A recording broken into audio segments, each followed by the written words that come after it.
Solène, tu es une autrice passionnée féministe engagée. Depuis ton appartement à Paris, tu mènes une double vie, marketeuse le jour, écrivaine la nuit.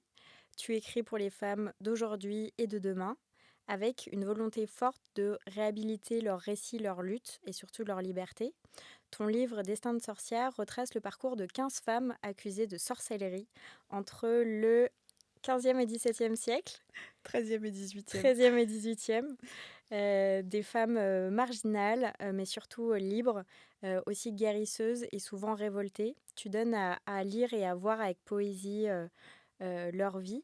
Et en t'intéressant à leur vie passée, t'éclaires notre présent sur les oppressions qu'il reste à déconstruire. Aujourd'hui, je voudrais te parler d'un autre type de bouleversement qui est tout aussi intime et transformateur que l'écriture, la maternité. J'ai l'impression que c'est pas une évidence de devenir mère, ni un passage obligé d'ailleurs, mais quand ça a lieu, ça bouleverse profondément le corps, mais aussi l'imaginaire, la façon de penser, le cerveau, la façon de voir le monde. Cet épisode, c'est le premier épisode d'une série que j'ai consacrée à la grossesse et à la maternité, puisque j'en fais moi-même l'expérience. Et donc, j'ai beaucoup de questions, de questionnements qui me traversent et que je voulais explorer en partie avec toi. C'était hyper important pour moi de t'inviter. Merci d'avoir accepté l'invitation parce que j'ai remarqué de loin, en fait, pour te connaître un petit peu, que j'ai eu ce sentiment que la maternité pour toi avait changé ou peut-être débloqué des choses au niveau de l'écriture. Et donc c'était précisément de ça que je voulais te parler. Solène, bienvenue dans le cheminement. Merci beaucoup. Merci de m'avoir invitée. Je suis ravie d'être là. Une introduction longue, mais que je voulais prendre le temps de faire avec toi. Alors, Solène, pour commencer, est-ce que tu savais qu'il y a plusieurs autrices féministes qui ont dédié une partie de leur temps de réflexion à la maternité et l'écriture? Pas du tout. Ah, cool, quelque chose que je peux t'apprendre. Alors, il y a une américaine, Adrienne Rich, qui nous dit que, alors c'est pas des traductions exactes, que la naissance d'un enfant, loin d'être la fin d'un processus créatif, en est le commencement. Pour elle, la maternité, elle peut ouvrir un élan nouveau, une nécessité d'écriture plus vive, plus viscérale. Euh, J'en ai trois, je vais te les lire. Vas-y. Et est-ce que déjà cette première, enfin je sais pas, citation, elle résonne en toi? Oui, c'est intéressant, toujours la perception. En fait, je pense que d'une femme à l'autre, la maternité n'est pas du tout vécue de la même façon et elle ne joue pas le même rôle dans un chemin de vie. Euh, pour moi, je le vois plus comme, tu sais, un peu comme les peintres qui ont leur période. Tu vois, on va dire, bah, c'était Soulage, ça, c'était sa période noire. Et, Ouais. tu vois, et en fait, tout ce qui ressort de toi, c'est des périodes de ta vie, en fait. Toute ta vitrine, c'est des périodes de ta vie que les autres voient et qui, en fait, en toi, est plutôt une continuité. Et tu as des gros pics. La maternité en fait partie, c'est un gros bouleversement. Et c'était quoi pour toi cette période maternité? Tu l'as vécue comment? Bah, je la vis toujours, hein, c'est du coup, Oui, tu vois, c'est mais je en veux dire, fait je voulais plutôt parler de ouais, la grossesse, ouais, mais enfin ça commence par la ouais. grossesse et même si on le disait un peu en off, et Mm. c'est pour ça que je me suis encore trompée dans les siècles de ton livre, parce que je n'arrive pas à retenir des choses, même quand on vient de me les C'est dire, normal. mon cerveau baigne dans des hormones du chill, donc je suis très heureuse, mais je retiens rien. On en parlait, la maternité commence avec la grossesse, mais on n'en a pas vraiment l'impression. Enfin, au début, je trouve que c'est... En tout cas, moi, je me sentais pas... Là, ça va mieux. Maintenant que j'ai mon gros ventre, mais au début, je me sentais pas légitime de dire que j'étais une maman. Ouais, c'est très particulier. C'est les fameux 3 premiers mois. Et d'ailleurs, tu as un livre qui est très bien là-dessus, qui s'appelle 3 mois sous silence, je t'invite à lire, qui est très Mm. cool. C'est extrêmement difficile parce qu'il y a cette espèce de tabou, surtout en France, de ne pas le dire pendant cette fameuse période de 3 mois. Donc tu le gardes vraiment pour toi. Ton conjoint ou ta conjointe ne se rend pas compte puisque tu le vis pas en toi. Donc il y a rien, ils peuvent pas toucher l'enfant. Enfin, il y a rien qui se passe pour eux. tu vois, son spectateur de toi-même et ta fatigue, tes changements hormonaux, et cetera. Donc en fait, tu es très seule pendant cette Mmh. période, et en même temps, tu as très peur parce que c'est des moments, bah, on sait, hein, si on n'en parle pas, c'est parce qu'il y a des risques, et cetera. Moi, j'ai eu mon enfant assez tard, après de longs mois à essayer, donc c'était d'autant plus angoissant. Et donc, tu es vraiment très seule à ce moment-là et tu te dis: «Mais pourquoi je fais ça?» Tu vois? Et donc tu es surtout plein de doutes, en fait, et d'angoisse. Et pour moi, les premiers mois, ça a vraiment été ça, et ça s'est apaisé par la suite, heureusement. Et quand est-ce que tu as senti que tu devenais mère? Enfin, en fait, je trouve que j'ai l'impression qu'il y a ce changement dans le corps, c'est sûr, qui arrive, comme tu l'as dit, au bout de 4 mois. Parfois, c'est un peu plus, etc. Mais tu as aussi, et moi, je commence tout juste à l'effleurer, mais c'est très net, un changement, comme je disais dans l'intro, d'état d'esprit, de façon de voir le monde. Peut-être, moi, je deviens encore plus peureuse et ce genre de choses. Et j'ai l'impression que c'est ça aussi qu'on appelle devenir maman. Enfin, Ouais. de devenir mère. J'aime pas dire maman, c'est Ouais, bah, un langage d'enfant. tu vas le dire beaucoup parce que moi, je dis: «Alors maman, elle a fait ça aujourd'hui». Ouais. Mais quand je parle à mon enfant, Ouais. d'accord, mais toi, tu n'es pas mon enfant. Mais moi, je pense que j'en ai pas pris conscience à un moment précis. Ça a vraiment été une continuité, ça a été des étapes qui m'ont menée vers la prise de conscience. Et la première, ça a été, et je t'en parlais un petit peu tout à l'heure, comme j'étais très angoissée, j'étais voir une sophrologue, et je lui disais: «Mais je peux pas le dire à l'extérieur, et puis je suis stressée, et puis si je le perds», et puis enfin les doutes qu'ont beaucoup de femmes dans les premiers mois. Et elle m'a dit: «Mais en fait, que vous perdiez, maintenant ou dans un an, enfin, ça va être douloureux, en fait. Donc en fait, accepter le risque parce que ça sera tous les jours, tout le temps dans votre vie». Donc j'ai fait: «Ah bah, je sais pas dans quoi je me suis embarquée». Elle m'a dit: «Un jour, il prendra le volant tout seul, vous aurez de contrôle sur rien et vous serez très angoissée. Et donc là, vous êtes déjà maman d'un petit être de 3 mois et demi, in utero. Vous êtes déjà maman, en fait». Et là, waouh, ça m'a frappée, quoi, et j'ai dit: «Bah ouais, en fait». Et donc je pense que c'est quand même là où il y a eu le premier déclic.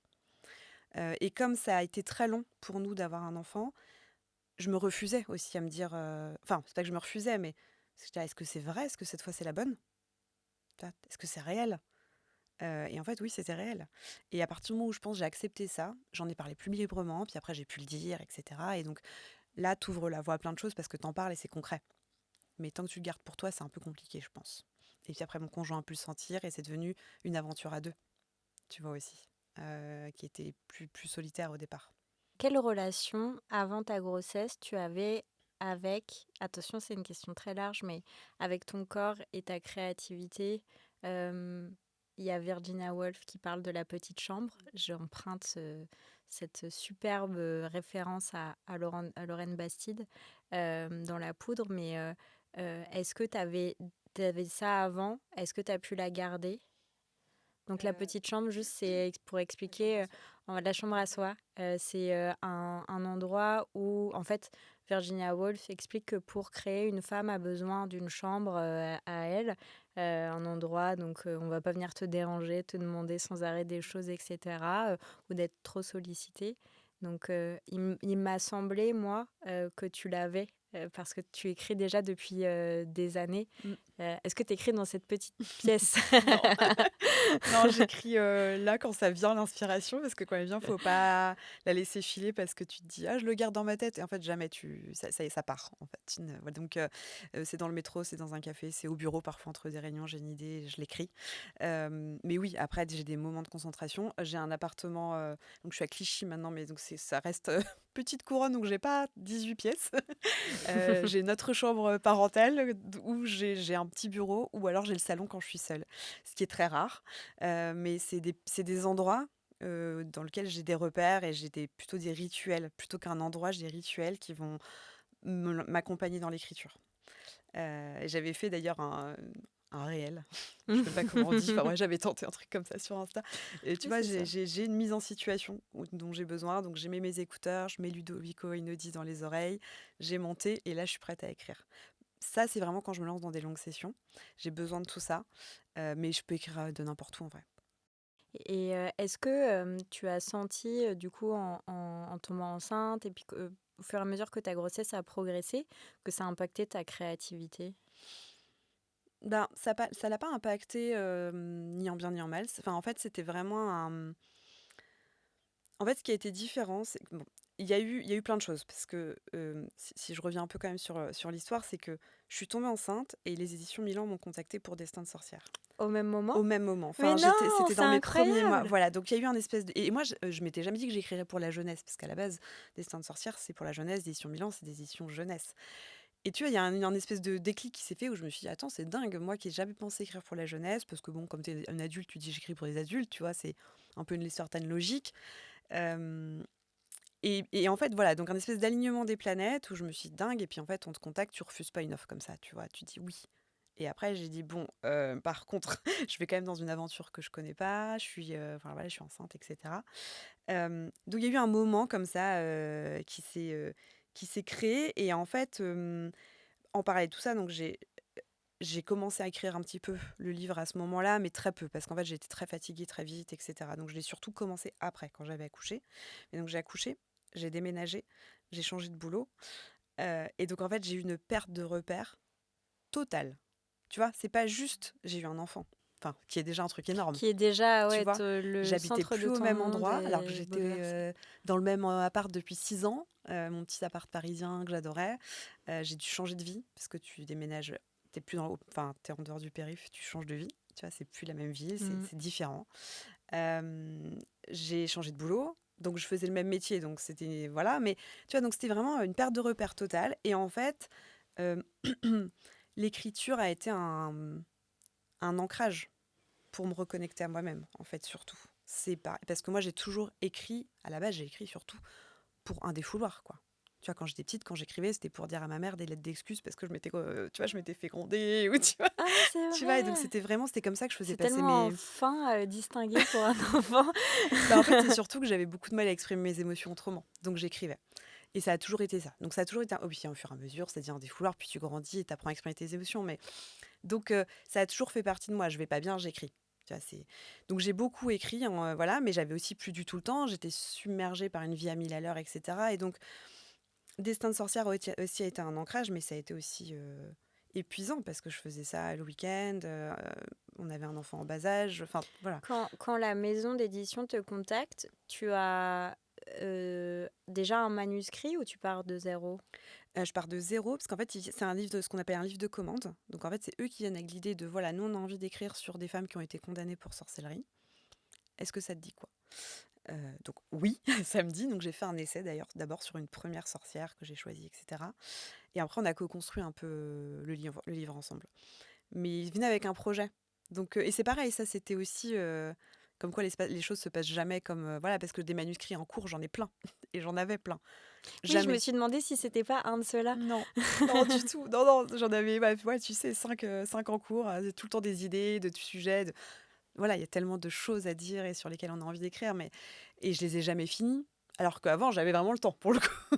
Ça, je m'en suis rendu compte après, mais je les ai jamais finis, jamais envoyés, évidemment. Et donc, je savais pas du tout, en fait, comment m'y prendre avec un livre de commande, comment travailler avec une maison d'édition. Je m'étais jamais même imaginé qu'en fait, je travaillerais avec une maison d'édition. Pour moi, c'était extrêmement loin de moi.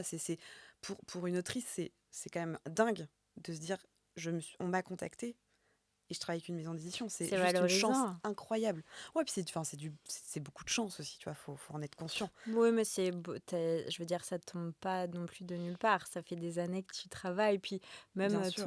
ton job de marketeuse, c'est d'écrire. Donc, Non, mais complètement. Il y a un sens, tu veux. Évidemment, ils m'ont pas trouvé par hasard. Ils ont trouvé, à l'époque, j'avais comment donc. ils t'ont trouvé? Bah, tu vois, ça va te faire rire, mais donc, comme tu le sais, mais j'avais un média féministe qui s'appelait Bobonne, qui Oui. a duré à peu près 2 ans et qui est devenu une newsletter, mais que maintenant j'ai abandonné puisque, pour plein de raisons. Et en fait, c'est resté en ligne. Et en fait, de nombreuses fois, je me suis fait relancer par mon hébergeur en mode on va vous renouveler. Et plein de fois, j'ai dit non, mais là, faut que ça sert à rien. Je l'enlève ce site. Tu vois. Et j'arrivais pas. Parce que c'était mon premier bébé, en fait, je pense aussi. Mm, mm, J'arrivais mm. pas, donc je laisse, tant pis, je repaye. Et en fait, ils m'ont trouvé via un article que j'avais écrit sur les sorcières sur Bobonne. Ah, Et donc, génial. tu dis, bah voilà, le projet Bobonne, il a pas fonctionné. Enfin, dans le sens où j'en ai pas fait mon métier, ça a pas fonctionné comme je voulais. Mais ça m'a ouvert d'autres portes. Et tout ce travail que j'ai fait pendant 2 ans, qui a été, tu le sais, beaucoup de travail, Mm. bah, ça n'a pas été vain. Ça aura fait autre chose et ça, c'est génial. Ça, c'est cool. Ça, c'est beau. Ouais. Bobonne, le média qui balaye les clichés. Oui, c'était ça. comment tu as vécu ta grossesse? Est-ce qu'il y a des choses qui t'ont surprise, que ce soit, physiquement ou émotionnellement?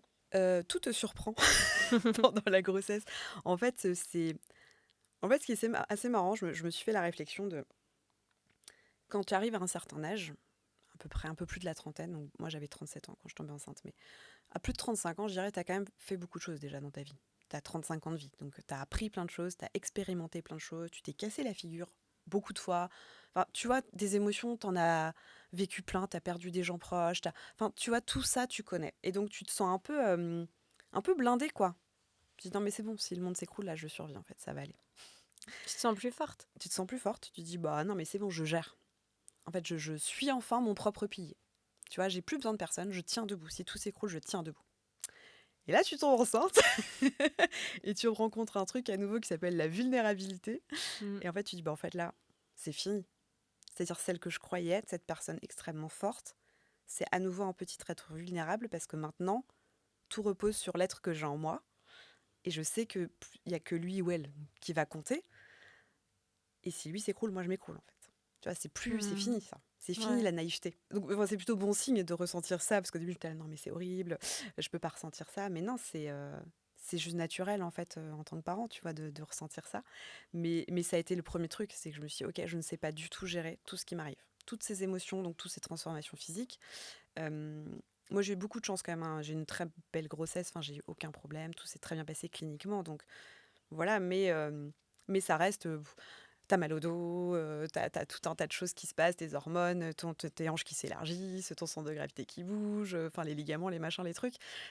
Donc c'est voilà, tout un tas de désagréments.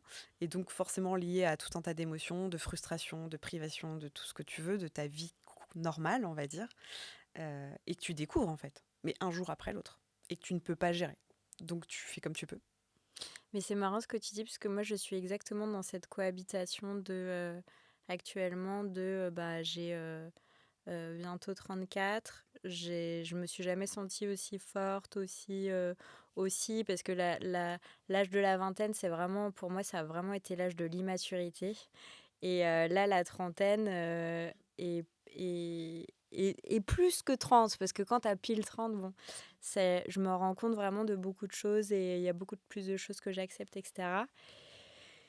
Et comme tu dis, en fait, dès le moment où j'ai vu le test de grossesse positif, je me suis dit, bon, en fait, ça y est, j'ai peur mais j'ai même pas peur pour moi, quoi. J'ai peur pour quelqu'un d'autre. Donc, on perd en indépendance, en fait. Complètement, et enfin, dans tous les sens du terme. Est-ce que tu écrivais pendant ta grossesse? Oui, parce que j'avais commencé un peu à écrire pour Destin de sorcière quand même. Et j'écrivais beaucoup pour moi. C'était pas public, quoi.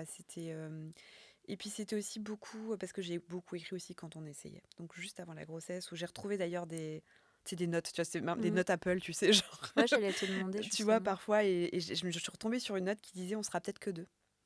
Tu vois, en fait, peut-être qu'en fait, on sera que deux et c'est ok, tu vois, c'est pas grave. Et donc, j'étais aussi enfin, c'est dans un truc un peu parallèle de peut-être falloir Mmh. que je commence à accepter que peut-être que ça arrivera pas. Et en fait, j'ai commencé à écrire un peu à mon fils, ou enfin, à l'époque, je savais même pas, à mon fils, ma fille, mon bébé, enfin, qui était là. C'était voilà, des réflexions. Donc, oui, ça reste, tu vois, ça reste moi un moyen d'évacuer, quoi. Donc, j'ai écrit des choses et je suis retombée sur des trucs, ouais, mais assez durs, en fait.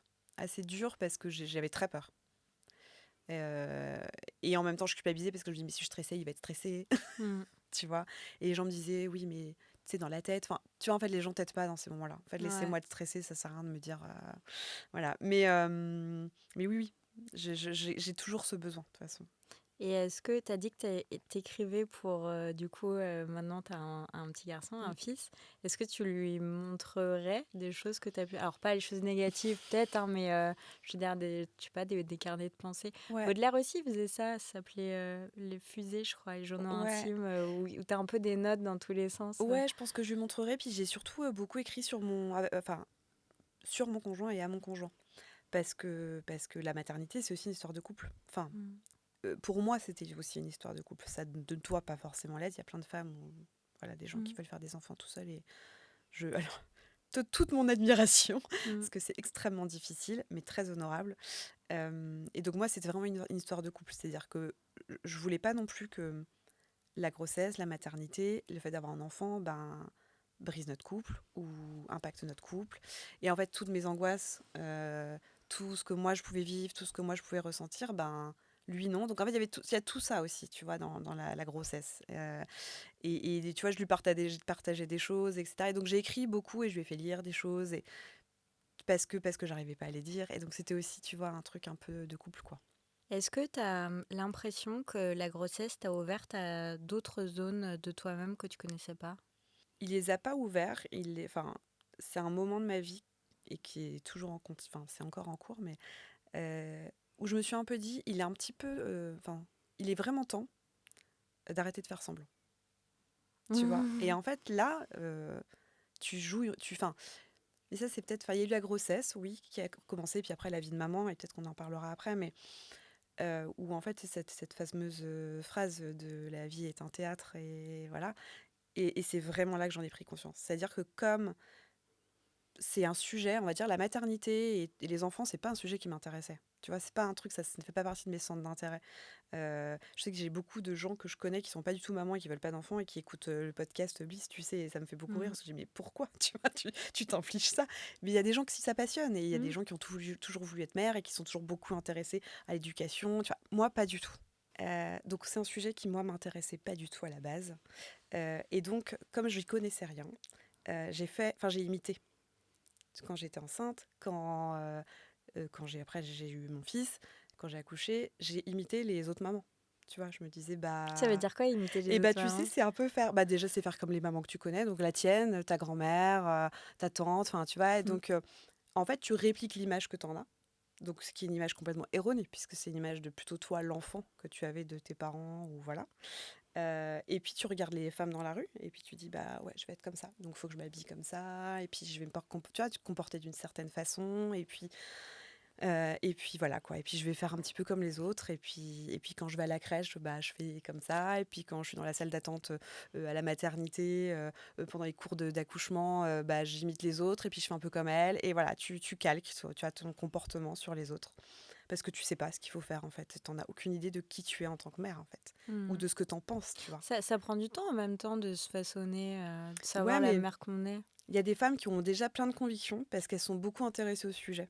Mm. Tu vois, et moi Ok, j'avais je vois ce que tu aucune veux. conviction sur le sujet. Tu vois, j'étais à quel type d'éducation? Je sais pas, je veux qu'il soit poli. Je sais pas. Je veux le Tétine. starting Non, mais pack. tu vois, tétine, mais j'en sais rien. C'est comme quand à la maternité, c'est quoi votre projet de naissance? Je sais pas, accoucher. Enfin, tu vois. Faire en Bref. sorte de l'avoir dans les bras à la Ouais, fin. c'est ça, je sais pas quoi vous dire, j'ai pas de conviction sur tout ça en fait. Et donc tu calques beaucoup et en fait à un moment tu dis non mais en fait je peux pas continuer à faire ça mais c'est ridicule d'être en train d'imiter des gens. Et donc c'est surtout je me dis qui je suis moi-même et qui je veux être comme mère et qu'est-ce que j'ai envie qu'ils voient de moi, tu vois. Et c'est là que j'ai commencé à débloquer des choses et à dire mais en fait moi je suis pas cette mère en fait. Je suis pas celle-là, cette femme que je vois dans la rue, je suis pas elle en fait. Je suis moi mais comme je disais tout à l'heure, comme je m'étais un peu perdue aussi, pour plein de raisons, tu vois, il y a eu tout un truc comme ça de recherche de soi-même, en fait. Et donc, la femme, la mère, enfin, la compagne, la pro, l'écrivaine, et en fait, c'est la même personne, mais c'est des facettes différentes, Mhm. comment elles s'articulent entre elles. Voilà, et je savais même plus comment m'habiller. Parce que quand t'es enceinte aussi, c'est pareil, tu changes toute ta garde-robe. Et donc après, c'est quoi ton style? Tu vois, tout ça, tu le perds en fait. Et moi, une question que je me pose, une question très importante, parce que comme tu le sais, on a ça en commun d'être fan de mode. Comment on fait une fois qu'on est maman pour avoir des belles fringues et qu'en fait, il nous faut des trucs pratiques et évidemment, on va se retrouver avec de la bave, avec du Mm. truc. Ah, ça, c'est vraiment des C'est des questions vraies que je questions, me mais j'ai pose. plein de conseils que je pourrais te donner si tu veux. Alors, Nancy Huston, elle dit: accoucher d'un enfant et accoucher d'un livre, c'est aussi douloureux et jouissif l'un que l'autre. Question. Est-ce que tu te reconnais dans cette idée que l'accouchement biologique et l'acte d'écrire partagent cette intensité? Et justement, est-ce que tu as vécu ton livre, disons, comme une forme de grossesse puis d'accouchement? que ce soit dans ton corps ou dans ton cœur? Alors, c'est quand même pas la même chose, selon moi. Le processus est le même, c'est qu'il y a un début, il y a une création, ça grandit, il y a une fin, voilà, et puis à un moment, il t'appartient plus. Ça m'a fait la même impression, tu vois, là, je viens de mettre, c'est la rentrée de mon fils à l'école, bon, ça y est, je suis dans une perte de contrôle totale. Il m'appartient plus presque, enfin, tu vois, j'exagère, évidemment, il a même pas 3 ans, mais t'as un peu ce côté-là. Un livre, une fois qu'il est dans les mains des gens, il t'appartient plus en fait. C'est les gens font ce qu'ils veulent et ils vont dire que peut-être que c'est nul et peut-être qu'ils vont adorer et peut-être qu'ils vont faire une critique hyper constructive et intéressante et voilà. Tout comme avec tes enfants, tout comme pendant ta grossesse, les gens ont des avis. Enfin, tu vois, il y a un moment ça t'appartient pas forcément, tu vois. Et donc t'as un truc, un parallèle comme ça qui est assez intéressant. Après, non, l'amour que j'ai pour mon fils est quand même largement supérieur à l'amour que j'ai pour les livres. Et on sait l'amour que tu as pour les livres, hein. Oui, voilà, elle est grande, j'en ai beaucoup d'ailleurs, j'ai une pile de livres énorme. J'aime écrire, enfin, ça, c'est un truc ouais, qui fait beaucoup, enfin, qui fait intégralement partie de ma vie et qui a toujours fait, donc c'est essentiel, mais je pourrais vivre sans les livres. Et non, et la délivrance, pareil, parce que quand on parle de la fin, euh, la délivrance, c'est beaucoup plus fort avec un enfant. Justement, comment tu as vécu ton accouchement? C'est marrant parce que cette question, elle est souvent très personnelle, très intime. Moi, j'en parle avec beaucoup de liberté parce que j'aime bien que les femmes sachent ce qui les attend. Parce que surtout, et je vais commencer peut-être par ça pour en parler, ce que j'en retiens, c'est que c'est la partie la plus facile. Quoi? C'est Ouais, vrai? en fait, avec du Tu me recul. soulages tellement, Solène, mon Dieu. Alors attention, j'ai un accouchement qui cliniquement s'est extrêmement bien Ouais, passé. J'ai eu aucun problème. J'ai des copines, des amis, mais c'est un témoignage. non mais voilà, qui ont eu beaucoup de soucis et traumatisants, tu vois. Donc, mais moi, il s'est cliniquement très bien passé. En revanche, c'était une journée horrible. Longue. C'était une journée horrible parce que ça a commencé à 2 heures du matin, t'attends les fameuses 2 heures de contraction avant d'aller à l'hôpital. Bon, bah, déjà, c'est hyper long, Mm. c'est Puis douloureux. tu dors normalement à Ouais, 2 bah heures du voilà, on était matin. entre, voilà, c'est ça. Et au moment où tu secoues ton conjoint et tu dis, bon, là, je crois qu'il faut y aller. Et là, il est parti chercher la voiture, t'attends 20 minutes toute seule chez toi, et là, c'est les 20 minutes les plus longues de ta Avec vie. la valise de grossesse prête. Exactement, exactement. Et t'es là, s'il ne revient pas, je fais quoi? Tu vois. Donc c'est très long, et moi, mon accouchement a duré 20 heures. Donc c'est très long, et je voulais une péridurale, elle n'a pas fonctionné, enfin partiellement. Donc on m'en a refait Ah, une beaucoup plus tard. Mais du coup, ça a été très long, très douloureux. Mais j'étais extrêmement bien accompagnée, j'avais une sage-femme incroyable qui m'a soutenue tout du long et qui a été, mais enfin, je dis cette personne, mais je lui souhaite vraiment que du bonheur parce que voilà, c'est des gens, enfin, moi je fais pas un métier essentiel, tu vois, enfin, par la partie écriture, je dirais beaucoup plus, mais je fais du marketing, c'est comme ça qui me permet de garder ma vie.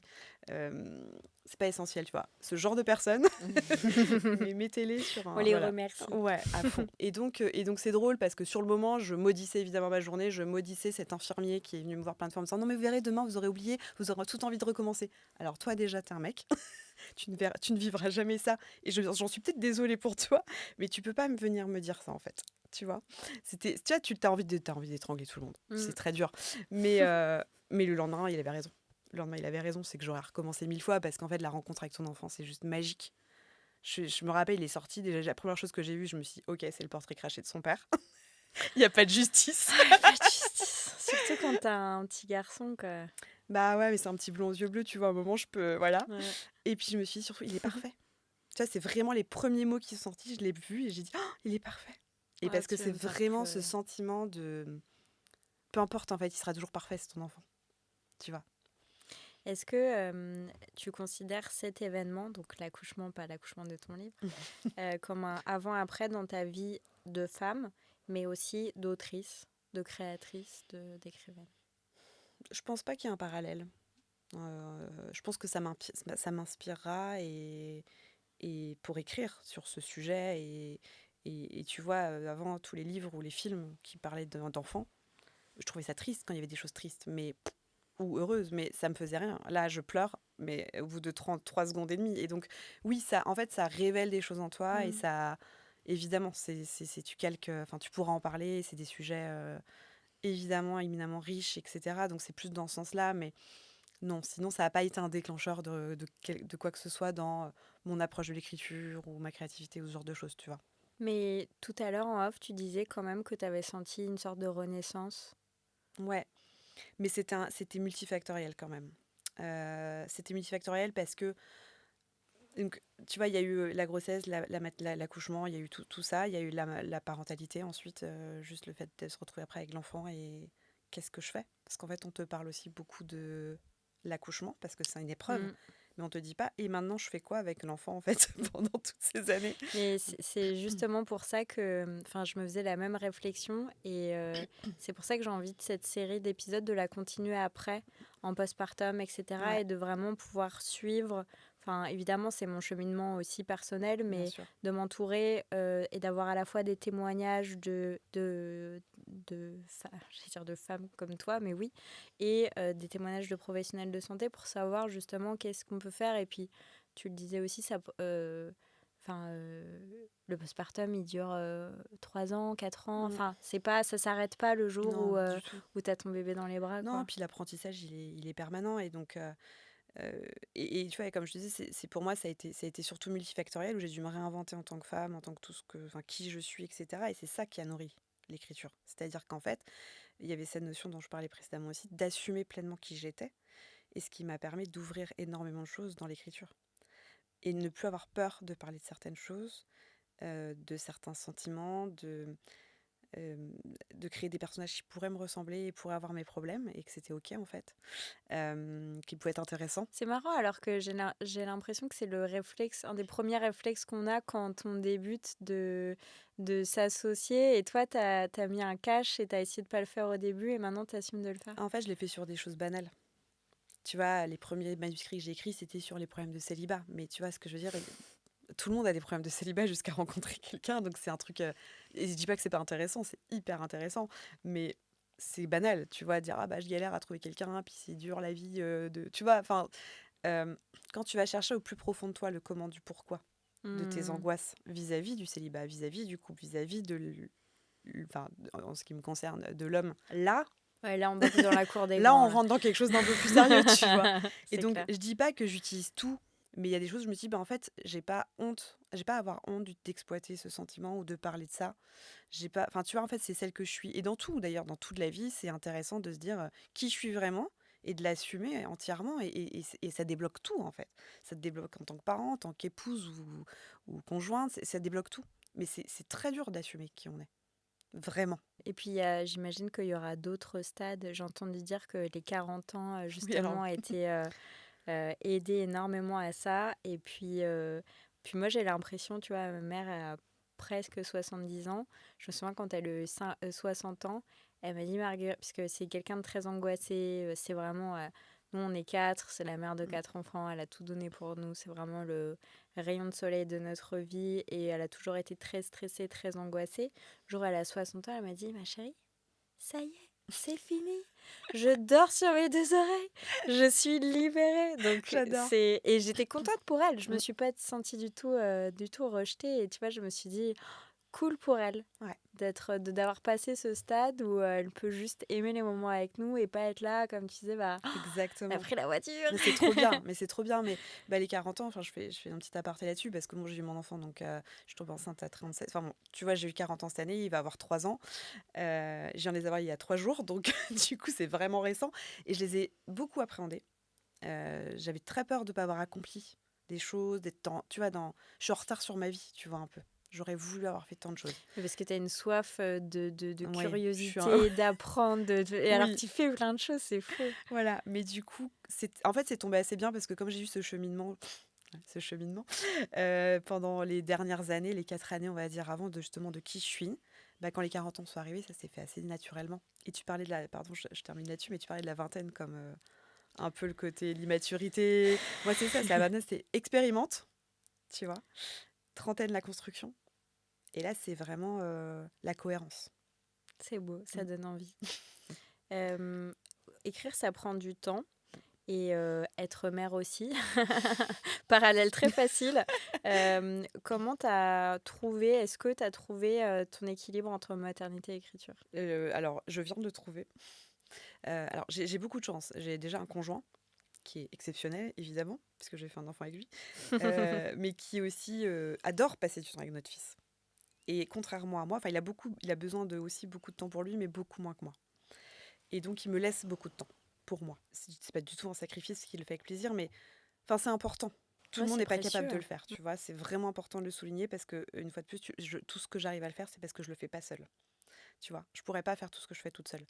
Et donc tous les moments où j'écrivais Destin de sorcière, bah, lui, il était au parc avec Adam. Enfin Adam, oui, c'est mon fils. Du coup, petite précision. Et donc ça, c'est important de le souligner. Il me laissait 2-3 heures le dimanche pour que j'écrive. Donc voilà. Hem, Néanmoins, c'est des moments où du coup, moi, je passais pas avec mon fils. Donc je me suis dit: «Bah, ça va pas» et donc j'ai la chance d'avoir un employeur qui m'a permis là d'être à 80 et parce que je pouvais me le permettre aussi financièrement, ce qui est pas du tout donc c'est une chance, pour moi et c'est vraiment un luxe de pouvoir le faire et je le mesure, tu vois? Et donc maintenant, je suis à 80 et j'ai tous mes mercredis, quand j'enregistre pas des podcasts, pour écrire, Merci d'en avoir pris un pour venir. non, mais pour écrire, en fait. Et je me suis dit: «Sinon, j'y arriverai jamais» parce que du coup, Destin de sorcière, c'est fini, mais j'en écris un autre. Donc si je veux continuer, il faut que j'y ai vraiment du temps, que je dédie enfin voilà, et il faut que ça fasse intégralement partie de mon emploi du temps. C'est pas annexe, tu vois? C'est mon équilibre. C'est une nouvelle routine, quoi. Oui, et c'est un équilibre, plus qu'une routine, tu vois? J'en ai besoin et je veux pas rogner là-dessus parce que écrire, c'est celle que je suis vraiment, plus que la marketeuse, tu vois? Marketeuse, c'est ce qui me fait gagner de l'argent et vivre et j'aime beaucoup mon métier, mais l'écriture, c'est vital. Et donc j'avais besoin de cet équilibre. Et donc voilà, c'est la seule solution que j'ai trouvée pour l'instant parce que je veux pas en vivre complètement et je veux pas faire que ça non plus. Parce que c'est très solitaire et très dur l'écriture. Mais voilà, l'harmonie, je l'ai trouvée là, en tout cas, l'équilibre. Bah, écoute, on arrive à la fin de cette interview. Moi, ce que je retiens aussi, c'est que la dernière fois qu'on s'est vu, c'était il y a un petit, bout de temps, mais j'ai l'impression que tu voulais avoir ce que tu es en train de vivre là. Donc ça me fait trop Mm. plaisir de voir que tu as réussi ou que petit à petit, que tu te rapproches, de cette vie que tu avais, rêvée. Enfin rêvé, pour lesquelles tu avais travaillé. Ouais. Ça me fait très plaisir. Je trouve que c'est une très belle façon de finir cette interview. Est-ce que tu vas ajouter quelque chose avant de nous quitter? Non, merci beaucoup, franchement, de tout ce que tu fais parce que enfin, je trouve que c'est hyper important, tout ce que tu produis avec cheminement, et cetera. C'est des sujets hyper importants qui doivent être dits, qui doivent être partagés. Donc je trouve ça super chouette. Merci beaucoup de m'avoir invitée et effectivement, je suis hyper épanouie aujourd'hui à 40 ans. Je suis trop contente. Tout le monde me dit: «Ça va les 40 ans?» Oui, ça va vraiment bien, mais c'est pas un chemin facile. Faut faire l'effort. Voilà, faut faire l'effort de se concentrer sur soi, de savoir ce qu'on veut, de s'assumer et après tout va bien. Trop bien, bah merci Solène. Merci à toi.